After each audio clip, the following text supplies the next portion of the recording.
महादेव.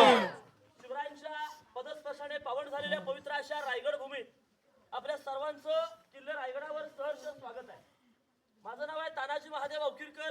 आपण याच्या आधी रायगड किल्ला पाहिला असेल किंवा नसेल, पण आज आपण सर्वजण माझ्यासोबत हा रायगड किल्ला पाहणार आहात. हा रायगड किल्ला जर पूर्णपणे पाहायचं झालं 2 दिवस सुद्धा अपुरे पडतील, कारण पूर्ण रायगड हा 1200 एकरामध्ये. पण जो महत्वाचा बाल्य किल्ला आहे, वरचे जे मेन पॉइंट आहेत, हे आपण 1 तासामध्ये पाहू शकतो. शिवरायांनी रायगड किल्ला 15 मे 1656 मध्ये जावळीचे चंद्रराव मोरे यांच्याकडनं जिंकून घेतला.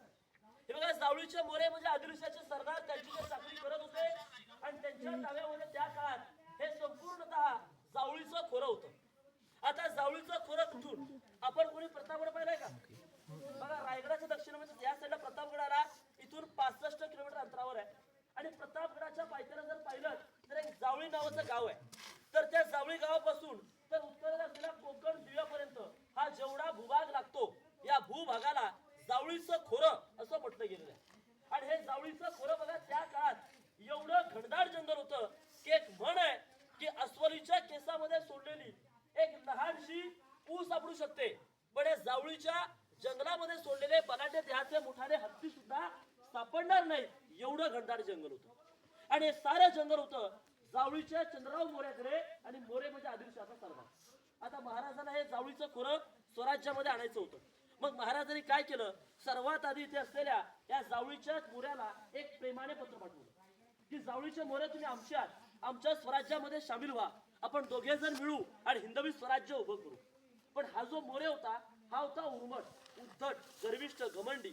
तर त्यावेळी आपल्या राजांना एक उलट पत्र पाठवलं, आणि त्या पत्रात तो लिहितो काय की तुम्ही कसले राजे, तुम्ही केव्हा राजे झालात, स्वतःला राजे म्हणणारे आपण आहात कोण? या जावळी प्रांताचे खरे राजे हे आम्ही आहोत. तुम्ही या रे जावळी, तर जा रे गवळी.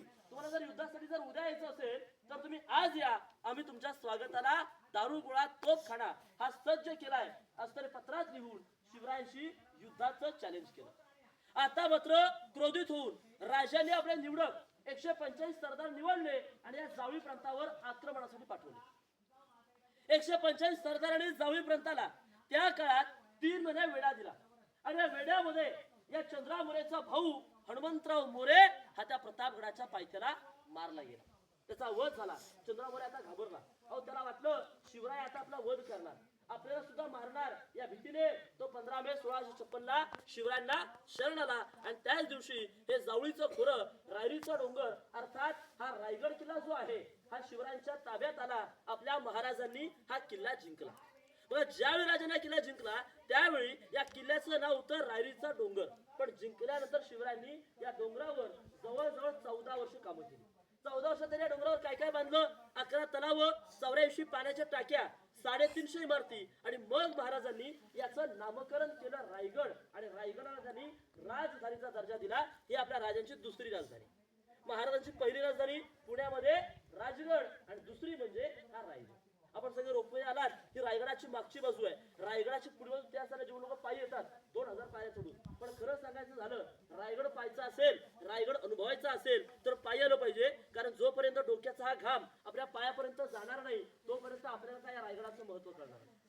हा रोपवे प्रवेश 96 साली झाला, पायऱ्या 2007 साली. आणि जुत्रापडच्या दरवाजात प्रवेश केला, आतमध्ये एंट्री केली, तिथपासून जुना किल्ला स्टार्ट होतो. त्या दरवाजाचं नाव होतं मेना दरवाजा. शिवकाळामध्ये शिवरायांच्या राण्या, राजघराण्यातील स्त्रिया या सूर्यास्त सूर्योदय पाहण्याकरता मेण्याचं सूर्योदय करायच्या, त्याला मेणा गेट म्हटलंय. त्या गेल्यावर तुम्हाला समोरची भिंत बघायला मिळते. भिंतीला शेवटपर्यंत बघा, लाईन मध्ये 6 दरवाजे. 6 दरवाजे आतमध्ये असे एवढे मोठमोठे 6 महाल, 6 दालन आहेत. या दालनाला म्हटले राणी महाल. 6 महाल म्हणजे छत्रपती शिवरायांच्या 6 राण्या या रायगडावर राहत होत्या. विचार करा, शिवरायांच्या जर 6 राण्या रायगडावर होत्या, मग शिवरायांनी एकूण राण्या किती? तुमच्यापैकी कोणाला माहिती आहे का महाराजांना राण्या किती? तर बघा, शिवरायांना एकूण 8 राण्या होत्या. महाराजांनी 8 राण्या काय केल्या? तर शिवरायांनी बघा त्या काळात काही नामवंत सरदारांच्या मुलीशी लग्न केली, कारण शिवरायांकडे सैन्यदल कमी होतं. आपलं सैन्यदल वाढावं, सोयील संबंध वाढावा, स्वराज्य वाढीसाठी, स्वराज्य विस्तारासाठी राजाने एकूण 8 राण्या केल्या. इथं पाहता 6 पाहायला मिळतात. मग त्यांच्या उरलेल्या 2 राण्या कुठरायच्या. महाराजांच्या पहिल्या राण्या होत्या पटराणी सईबाई. छत्रपती संभाजी महाराजांच्या आई राजगडावर राहायच्या. आणि संभाजी महाराज हे फक्त 2 वर्षांचे असताना सईबाईंचं त्या राजगडावर निधन झालं. आणि महाराजांच्या तिसऱ्या आणि पुतळाबाई या खाली पाचडगावात राहत होत्या, राष्ट्रमाता राजमाता जिजाऊंच्या सेवेसाठी. कारण आई जिजाऊंना उतरत्या वयात या रायगडाचं हवामान हे वातावरण काही सहन होत नव्हतं. त्यांच्या सेवेकरता पुतळाबाई पाचरबाई राहत होत्या आणि ज्या उर्वरित सहारण्या होत्या त्या या ठिकाणी राहायच्या. शिवरायांच्या आठ राणीची नावं काय? सईबाई, सोयराबाई, सगुणाबाई, सकवारबाई, काशीबाई, गुणवत्ताबाई, पुतळाबाई, लक्ष्मीबाई अशी महाराजांच्या आठ राणींची नाव होती. सहा रायगडावर राहायच्या, दोन खाली राहायच्या. हे बघा, पूर्वी एका राणीचा हा एवढा एक महाल होता. असे सहा राण्यांचे एवढेच मोठे लाईन मध्ये सहा महाल आहेत. या महालाची रचना अशी होती, हा पहिला चौथरा हॉल, दुसरा चौथरा बेडरूम, एक साईडला खिडकी, एक साईडला वॉशरूम, अशी संपूर्ण महालाची रचना होती. आता आपण सर्वांनी महाल पाहिले की बघा आपल्या मनात सुद्धा दोन प्रश्न निर्माण होतील. पहिला प्रश्न असा की पूर्वीच्या काळात या भिंतीच्या वर काय छप्पर वगैरे होतं की नव्हतं? तर बघा, या महालाची रचना अशी, बाजूची वॉल आहे मोठी वॉल दगडाची, ही वॉल सर कंपाऊंड वॉल आहे. हे जे चौथरे पाहत आहे याच्यावरती अशी सागाचे खांब असायचे. खांबाच्या वर सागाचं छत, छताच्या वर कुंभार नळीची मातीची गोल आकाराची कौलं. ह्या आतमध्ये ज्या बाजूने भिंती होत्या त्या पूर्णतः लाकडाच्याच भिंती होत्या. आतमध्ये पूर्णतः पैठणी कापड, मखमली पडदे, मशारीचा उजेड आणि गोंड्याच्या फुलानं सजले त्या काळातले हे भव्य दिव्य महाल. मग कल्पना करावं की त्या काळात महालांचा वैभव काय असावं. पण 10 मे 1818 ला इंग्रजांचे दोन अधिकारी कर्नल प्रॉथर आणि मेजर हॉल या दोन अधिकाऱ्यांनी रायगडाच्या दक्षिणेला डोंगर आहे, पोटल्याचा डोंगर, त्या डोंगरावर तोफा चढवून तोफांचा वार त्यांनी रायगडावर केला आणि बघा रायगड किल्ला हा पूर्णपणे उद्ध्वस्त झाला. रायगड त्या काळात जवळजवळ 11 दिवस जळत होता आणि जळण्याच्या गडावर लाकडी छत होतं ना, हे सगळं जळालं. आता पूर्ण किल्ल्यामध्ये तुम्हाला दगडांचे आणि विटांचे अवशेष बघायला मिळतात. आणि दुसरा प्रश्न असा की आता आपण 1350 फूट उंचावर आणि एवढ्या उंचावरती शिवरायांनी 350 इमारती बांधल्या. मग विचार करा की त्या काळात राजनिवासासाठी एवढ्या उंचावरती ही मोठमोठी दगड आणली कशी असतील. कारण पाहिजे तर शक्य नव्हतं, त्या 4 मिनिटाचा रोपे नव्हता. बघा शिवरायांनी एकाच दगडात दोन पक्षी मारले. जसे किल्ला जिंकला, इथं होतं पाणी. राजाने काय केलं, सर्वात आधी या रायगडावर मोठमोठी 11 तलाव खोदली, 84 पाण्याच्या टाक्या खोदल्या आणि त्यातून जो दगड निघाला त्यातून त्यांनी या रायगडाचं काम केलं. म्हणजे पिण्यासाठी पाणी आणि बांधकामासाठी दगड, एकाच दगडामध्ये 2 पक्षी मारले गेले. ही राजांची दूरदृष्टी. आज आपण हे बांधकाम जोडायला जसं वाळू आणि सिमेंट वापरतो, शिवकाळामध्ये बांधकाम जोडण्यासाठी गुळ, चुना आणि शिस या 3 पदार्थांचा उपयोग केलेला आहे. रायगडाचे आर्किटेक्ट हिरोजी इंदोरकर यांनी रायगडाचं काम 14 वर्षामध्ये पूर्ण केलेलं आपल्या सर्वांना पाहायला मिळतं. आता पण याच्या पुढे धान्यवड पुढे जाणार, पण त्या ठिकाणी सूचना आहेत. हे बघा, तुम्ही सगळे जर रायगडावर तर सगळ्यांचं स्वागत होतं. रायगड फिरत असताना काही लक्षात ठेवायचे, रायगड किल्ला म्हणजे काय पिकनिक स्पॉट नाहीये की तुम्ही इथं आले, फोटो काढले, सेल्फी काढले, निघून गेले. रायगड म्हणजे शिवरायांची राजधानीचा किल्ला आहे. 365 गडांची राजधानी म्हणजे रायगड आहे.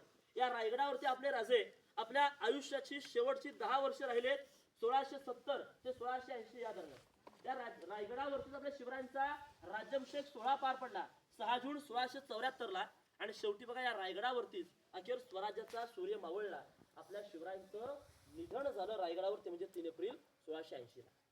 इथल्या दगडादार इतिहासाला माहिती घेत असताना सर्वांनी आपण जाताना फक्त माहिती घेत जाणार आहोत. फोटो कोणी काढणार नाही. फोटो तुम्ही येताना तुमचा हाच आहे. किल्ला फिरत असताना कोणी मागे पुढे थांबू नका, सगळ्यांनी सोबत थांबा. कारण बघा जागोजागी पॉईंट्स आहेत.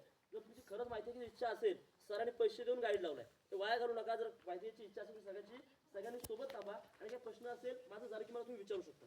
जेवढं माझ्या शक्य असेल तुम्हाला सांगणारच आहे. आणि जाताना काही वाटलं तर मला विचारा. जाताना किल्ल्यात कुठेही तुमच्या हातातल्या प्लास्टिक बॉटल काही असेल वर कुठेही फेकायचं नाहीये. जे तुम्ही वरती आणले सगळं खाली घेऊन